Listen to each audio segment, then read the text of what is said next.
Selen. Selen'cim. Sen geleceksin mi? Çıkacağız bir 7 dakikaya falan. 6-7 dakikaya. Emin misin geleceğine?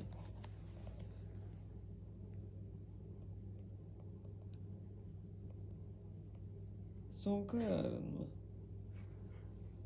Gelmek istemiyorsan gelme. Gelmek istiyorum da çok. İyi o zaman sen. Biz gider geliriz. Gelmek